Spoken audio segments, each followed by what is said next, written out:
మా నాన్నను గొడ్డలతో నరికి చంపి గుండెపోటు అని చెప్పి మీడియాలో ప్రసారం చేశారు. హత్య తర్వాత అక్కడికి వెళ్లిన నాకు ఓ లేఖ ఇచ్చారు. బీటెక్ రవి, ఆదినారాయణ రెడ్డి, అప్పట్లో టీడీపీలో ఉన్న సతీష్ కుమార్ రెడ్డి మా నాన్నను చంపినట్లుగా ఓ లేఖ రాసి దానిపై తన సంతకం చేయమన్నారంటూ వివేకానందరెడ్డి కుమార్తె సునీత తెలిపారు. నేను వస్తే నా దగ్గరకు ఒక లెటర్ తీసుకొచ్చారు. ఈ హత్య ఆదినారాయణ రెడ్డి, సతీష్ రెడ్డి, బీటెక్ రవి చేయించారు అని రాసి తీసుకొచ్చి దాని మీద నా సంతకం పెట్టమన్నారు. అయితే తాను సంతకం చేయలేదని, టీడీపీ వారే చంపారంటే ముందు తాను కూడా నమ్మానని, చివరకు నారాసుర రక్త చరిత్ర అని రాశారన్నారు. ఆ తర్వాత తాను తన భర్త రాజశేఖర రెడ్డి చంపారంటూ తమపై ఆరోపణలు చేశారని, సాక్షులను బెదిరిస్తున్నామంటూ తమపై కూడా కేసులు పెట్టారని ఆమె ఆవేదన వ్యక్తం చేశారు. ఆ తర్వాత మళ్ళీ మరుసటి రోజు నారాసుర రక్త చరిత్ర అని పెట్టారు. అది నన్ను నమ్మించారు.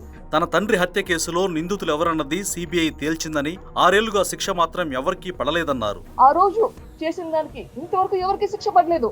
లా అండ్ ఆర్డర్ తో పోలీస్ దగ్గర శిక్ష పడలేదు, కోర్టులలో శిక్షలు పడలేదు, ప్రజా తీర్పు లేదు. వివేక హత్య కేసు నిందితుల బెయిల్ రద్దు పిటిషన్ సుప్రీంకోర్టులో విచారణలో ఉండడంతో కడప ఎస్పీ అశోక్ కుమార్ ను సునీత, రాజశేఖర రెడ్డి దంపతులు కలిశారు. ఈ సందర్భంగా సునీత మీడియాతో మాట్లాడుతూ ఈ వ్యాఖ్యలు చేశారు.